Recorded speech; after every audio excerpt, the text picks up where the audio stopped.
What is up, you guys? Welcome back to another video. My name is Chris, as always with me, Liam. And today we are diving into Handmaid's Tale, Season 6, Episodes 1 through 3. It's the final season, and it kicks off with two of the people who were probably the greatest enemies being friends, or at least supporting each other, or can they? What will it look like? I'm excited to dive in, but before we do, subscribe and make sure you hit that little bell so you never miss another episode. We are very close to 29,000 subscribers, and you guys can actually help us hit that actually before our next video even goes live. So we really appreciate everyone. And as always, this is more of like a discussion of the show. We're not here to tell you about all the cool things, although many of our predictions have come true over the last year of the shows we reviewed, which has been really awesome. But we always love to hear your feedback, what you think, what you believe is happening behind the scenes with the characters as well. And, it's always awesome to kind of have that little exchange in the comments. So without further ado, if you want behind the scenes access, shout outs on the videos, other cool things, we do have a Patreon. It's down in the description. So as little as a cup of coffee, you can become a member. But other than that, let's dive in to these episodes. Yeah, it was wild because I haven't seen the first 5 seasons in a couple of years now. I think it's 2 years, they said, since the last time anyone has seen them. Yes, yeah. And you have not watched season 1 through 5. No, I have no knowledge of anything walking into this other than a 20-minute YouTube video that literally recapped everything I needed to know in 5 seasons. Yes. So I'm sure there are details that I missed and awesome dramatic things that happened, because the show is very much the long stare of drama. Oh my God, does she stare at that camera so much? But at the same time, YouTube being the amazing tool it is, we love it. We have a channel on it. 20 minutes, fully up to date, so that I can watch 3 episodes and not be lost. I'm sure there are going to be things as we move forward where I'm like, crap, who's that or what happened? But I think that I've been doing this long enough now too, that I'm like, that person's going to die. I'm already picking them off and telling you, like, in my mind. So I'm interested to see how much I can get right walking in 5 seasons blind. Okay. So what do you think of seeing those first 3 episodes, specifically because you haven't seen the first 5 seasons? Well, I haven't watched the first 5 seasons, but I do have a knowledge of it, right? So I'm not walking in totally blind. So I just want to be clear on that. So like some of the predictions and things that I may be able to come up with and get right or wrong may come from the fact that I do have at least a 20-minute window of 5 seasons, and that gave me a lot of backstory on who they are, what's happening, whose babies belong to who, and who's really in love with who, and all the craziness. So I thought the first 3 episodes were actually kind of interesting. Episode 2 for me kind of drug a little bit, but not every episode is going to be total excitement and total drama. I get that. Episode 1 was basically them just on a train. Episode 2 was the time jump plus them getting back into the mix. And then episode 3 is behind enemy lines. And so I think of all the episodes, episode 3 had the most significant implications for me. I don't know if you caught the conversation where June's talking with Nick, and they're basically saying goodbye. And she's just like, we do this all the time. Why are we always saying goodbye? Let's just say see you later. And I'm like, shit. They're going to kill Nick, because you don't change up what you're going to say and make a big thing about it if you're not going to never see that person again. So I'm like, crap, Nick's going to get caught up. And he's already got the father-in-law snooping and all the corruption in New Bethlehem he has to deal with. So I don't know. We'll see. My mind didn't go there because this show is notorious for doing that. Interesting. So they can mislead pretty well? Yes. You thought Nick was going to die a bunch of times. So, like, as directly stated as it was? Because to me, that's like a direct omission of I will never see you again. Yeah. Okay. Yeah, there's quite a few times where you think he's going to get killed off because of secrets and because of him helping June. And to me, this was no different. So I don't think they're going to kill him off. But hey, that would be a great twist, because we conditioned you to think it was true for so long, but now we're actually going to make it true. And it's the final season, so they're going to come true on some things that they've been teasing for a long time. The thing with me, too, is that in any literature, like any story that's been written, when there's a love triangle, it never works out for all 3 of them, right? One of them or 2 of them or all of them will die. That's usually what ends up happening for the actual happy couple to move forward. There can't be the other person. So I don't know. It's going to be one of them or all of them. So the train going to episode 1 of this season, the train was very interesting because June's fighting the urge to take her revenge and want to kill her and all this stuff, and just to also put everything behind her because she's going to a fresh start. And hopefully her husband will join her there, right?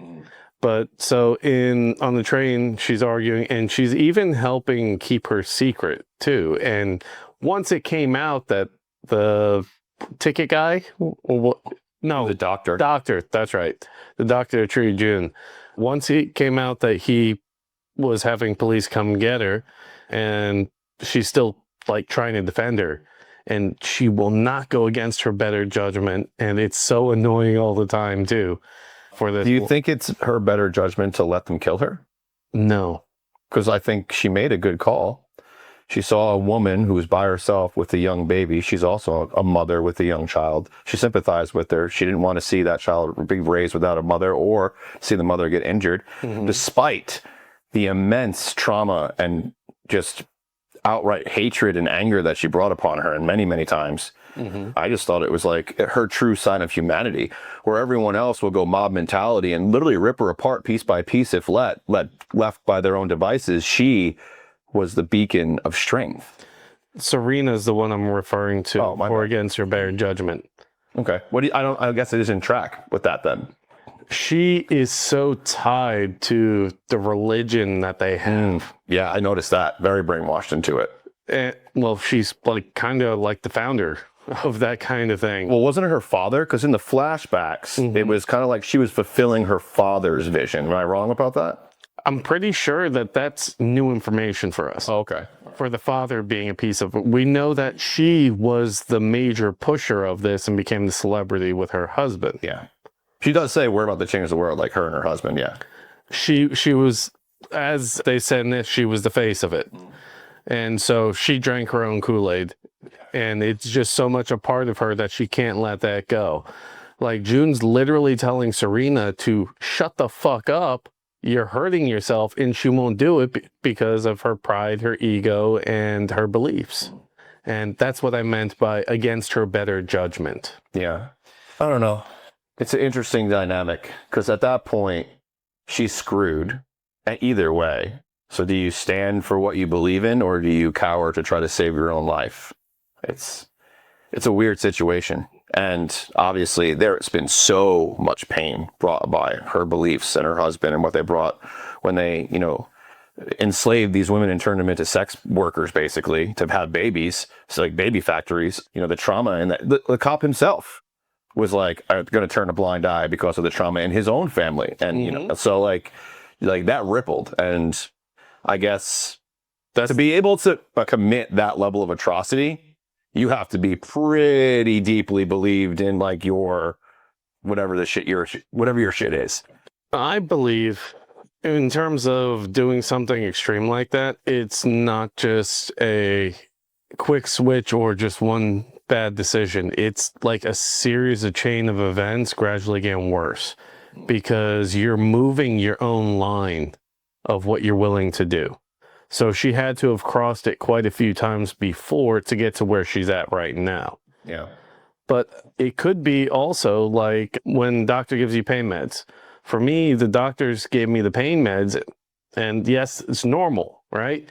But you don't realize that it's slowly taking over a piece of you. That's what I'm kind of relating it to, is like, it's not as clear cut as, oh, it's just one cross of the line and that's it. Yeah. It's a series of them, but they're so tiny, you don't even realize it's happening. So I can see how she could get to that point without wanting to get to that point. Yeah. In earlier seasons, does she ever show remorse or guilt or any kind of feeling towards the actions that are being taken against these women, or is she just full support? Mostly it was only when it directly affected her, if I'm remembering correctly. So she didn't have any moral outrage to any of this stuff until it directly impacted her. And that's when she loses the finger because she speaks up. that was after a whole big series of events. Okay. There is so much information. Because there. what I'm gathering is that there have been streaks of good in her, right? Yes. Where it's almost like she has a lapse of conscious. Like she wakes up basically, and she's like, shit, this is really wrong, and we probably should do something about it. Again, I think it's only when it directly affects her or benefits her directly that she has these acts of goodness. So is this equal women's rights and this whole new like front that she's charging in New Bethlehem, this whole image that she's got now, is this a front, or is this like the belief structure and system that she's believed, like, is this her values? So what I see New Bethlehem as is how she originally envisioned it before the feminine rights were taken away. So she's getting everything that she wanted before, but now they're just saying, oh, I guess we'll just do it this way. And she's like, well, fuck, okay. This is what I wanted to begin with type thing. But I think she only took that position, New Bethlehem, because it was the best of any option she actually had. Well, she could have stayed. She was pretty happy there, yeah. Yeah, she was happy at the farm, but she is hungry to climb. Mm-hmm. He used the right words with her. He used the words like calling. Like, it was interesting because she used almost a very similar word, like saying, like phrasing when she said she had to leave. Right? She's being called to go. Mm-hmm. She has a bigger purpose, all these things. And that's exactly what he was feeding her as they were walking and talking, the other commander there. He's a propagandist. I noticed that he might not be the strongest guy in the room, but he might be the smartest. He's very good at manipulating. Yes, he is. Yeah. Especially with, he's definitely not a true believer, as you've seen through his scenes in these episodes here. Because I know in your 20-minute video, because I sat there with you, but that 20-minute video, they showed the women having to go by him, and he kind of rescues them, because he is, I think, a good guy, but also a weak guy in terms of, well, I don't want any pain or suffering. If you're going to give me any kind of agita or any of that stuff, then that's when we're having problems. And when he gets upset and starts going in defensive mode and fucking everyone around him. Okay. Except for his wife. His wife was, I think, the only person he would never completely turn against. But she died. Yeah. We're going to say he's got a new wife now, so. Yes, that's more convenience of power, I think. After he killed her husband. Yes. Yeah. Yeah, she had awkward scenes in these first couple episodes. She was like trying to like exert herself into the conversation like she had some sort of power or say, and she's basically just like agreeing with what they say. Mm-hmm. Yeah, it was interesting. It's almost like Victorian England type thing with the nobles. Yeah, that's what they feel like, the commanders, and then the wives are just like, oh, that's cute. You're attempting to help. Yeah. Please don't. It very much reminds me, and maybe because it's the one scene where Holly says you fucked a Nazi to her daughter, June. I very much feel like this is what America would look like if the Nazis had won World War II and they had taken over. Like, woo, here we go. Like, we got it on scene now. And it's kind of, I guess also because she does say it in the show that kind of brings me there. But yeah, it's a fucked up dystopian tyrannical regime going on with a lot of religious ideology backing it.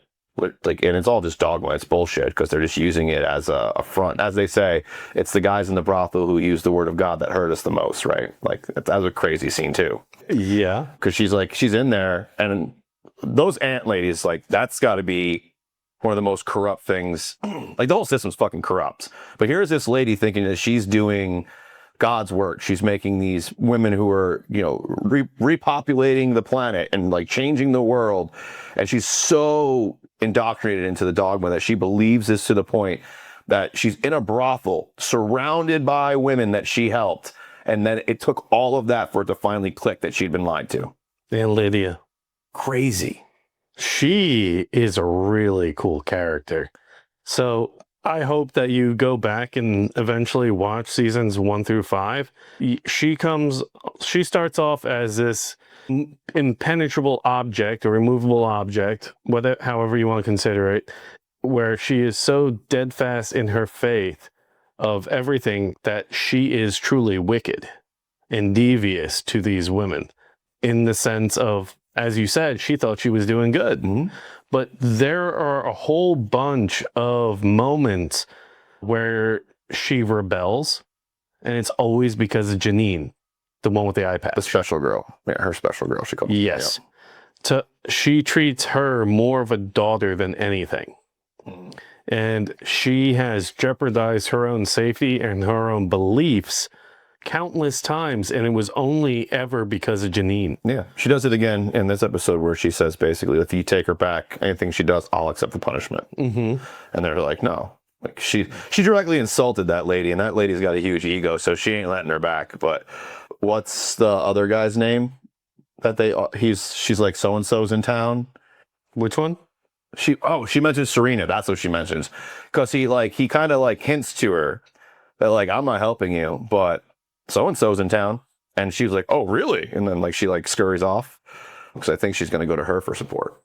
Okay, you're going to see a whole bunch of cool stuff in this. I hope that they do a really good job, and it's not one of those sloppy, okay, we're just tying off all the loose ends, famously done in Serenity, right? That's Let's kill everyone That's so we can because never bring it back. it wasn't famous until after, like much later, right? So that's what happened. They weren't getting a lot of traction. They end the show, and then the show gets famous. So I think we're eventually going to get to a point where the series is going to end the same way it began, with June and Serena either reconciling with each other and coming to terms and improving things, or it's just going to be one of them comes out on top. Well, fuck. They can both kill each other too. Yeah. I would not put it past them for that. That would be a fun tie-in, because June is always battling becoming normal again. Especially the times where she's left Gilead. So it probably would make sense then to have basically like the passing of the guard, right? So the old guard being June, the people we currently are seeing, they die. And it's like Hannah who takes the mantle on and becomes the beacon of the next generation and changes the way things actually happen. June's daughter? Yeah. So Hannah has been a pawn this whole time. Right. Yeah. They've gotten her to a point with the trauma that they've inflicted where she didn't even remember June was her mother. And that child should have easily remembered her mother. I don't know whether she did it intentionally to save her mom's life, because quite a few times they'll go and coerce someone to force them to do things that they normally wouldn't do. And I'm thinking that they could have coerced the daughter, like, look, if you don't tell her this, we're going to kill her in front of you. Maybe. Yeah. Because they are fucking evil people. Yeah. Like, seriously bad. But I truly cannot wait to see where they go with this. I think Nick is definitely going to survive. Luke, I think, is going to die. He's a hothead, so it makes sense. The husband? Yeah. Yeah. I don't think Nick makes it out. I'm thinking the opposite. They both could not make it out. I'm telling you, man. All of these people could die, and it's the kids that move on. It's the next generation, because it's so tainted and so dirty and so traumatized and just so evil that I think all of that has to just die for the world to truly be saved. But anyway, we'll see. I think Serena has the possibility of upending everything in this season, where she becomes the ultimate one in power. I can see that. I can see her becoming like the queen of it and just upending everything. Yeah. The one sneaky father-in-law guy, the other commander there. Wharton, I think. Yeah. He's going to be an issue because he doesn't like women in power. He already doesn't like the idea that New Bethlehem is being successful. He already said, let's slow things down. We don't want this. We don't want more of these, let alone it getting bigger, right? That's what's his exact line. So I don't see him liking. And once he just saw how good she could sell and how well she could like manipulate and coerce a crowd, I don't think he's very nice to her face, but I think behind the scenes he's going to try to control her, and probably in the way that they have been this for 5 seasons. I think that if he wants to control her, all he would need to do is marry her. I think that's where they're going. I could definitely see that easily. Yeah. Because he talks about his son-in-law having the weakness and childish things being June, right? Even though he's now married to that man's daughter. And he's talking openly about that. Like, it's no big deal. Like, boys will be boys. And so I think that could have been setting that up too. Yeah. Yep. But we have a whole lot of exciting stuff that we're going to get into. This was very dense, these 3 episodes. I love that they were able to get to Alaska and see the mother. I love the fact that Lydia's back in this and that she is still doing everything that she can for that girl. And Nick's got some bodies he's got to talk about too as commander. Yeah, he does. Because he, again, kills to save June. He makes all his best decisions in terms of what's right, but also worst decisions in terms of self-preservation. Yes. Yeah. Yes. He is shooting himself in the foot anytime he comes across June. Yeah. And it always has been that way since the very beginning of their interaction. That's one thing I've been trying to look at this particular series through the lens of is and I'm sure nobody who's watching it today could ever comprehend a world this evil, like to actually live under it, right? We know it's existed before, but to actually live under it. And so like the decisions that some of these individuals have to make is coming from a complete place of preservation. Mm-hmm. Like you said, the one commander is weak. I agree that there are certain situations where he is absolutely shown to be a coward, 1000%. That's what I meant by weak. But the cowardness that he shows is also direct self-preservation. Because if he were to stand up or do something in that situation that didn't fall into the doctrine or fall under their code or do the thing that's being forced on him, like the scene where he has to perform the ritual or the ceremony, they call it, mm-hmm. he's going to die. He's going to lose all his power. He's going to be stripped of his everything. His life will be over. Right. So to me, it's like a lot of the things that I would be normally being like, dude, that's a fucked up situation. Like that, why would anybody choose that? Like, that's fucked up. Like, why wouldn't you stand up for yourself? Be a hero. Like at the same time, I'm looking at through a lens, like this is in a world I know. I don't know this level of trauma, evil, control. I don't understand this. And so I'm looking at it like, I don't want to paint evil on everyone just because they're stuck in a situation. Now that I do know that Commander Wharton, people like, there are true evil fucks in this show. Mm-hmm. But I think Serene, right? That's her name? Serena. I think that's probably my prime example of what I'm thinking in that train scene is just like, yeah, she's been really fucking evil. But at the same time, she also got all her rights stripped away. She thought she was leading the charge with her husband, but she got put under her husband. Mm-hmm. Like there was so much that became self-preservation for her that some of those decisions, I don't necessarily paint just evil. You know, do you get where I'm coming from? Mm-hmm. Yeah. So that's what I mean. For me, walking in season 6, not really knowing all the characters' backstories, I'm trying to be like, is this person really evil or is this just a victim of circumstance?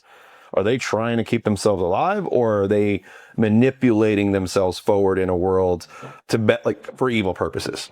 In this universe that this takes place in, it was such a gradual change. And the only reason it ended up coming to place, like it got big following, like a massive cult following.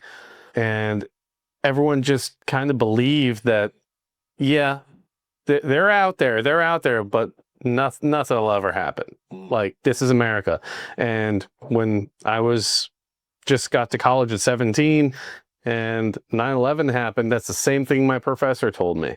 I was looking on Yahoo News, saw that the first plane that hit the tower, I was like, raised my hand, told the professor, like, look, a plane just crashed into World Trade Center.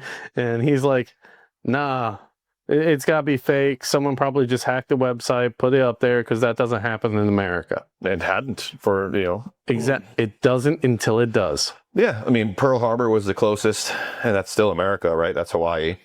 But to actually come onto what we consider like the U.S., the continental U.S., and attack us, It was unheard of.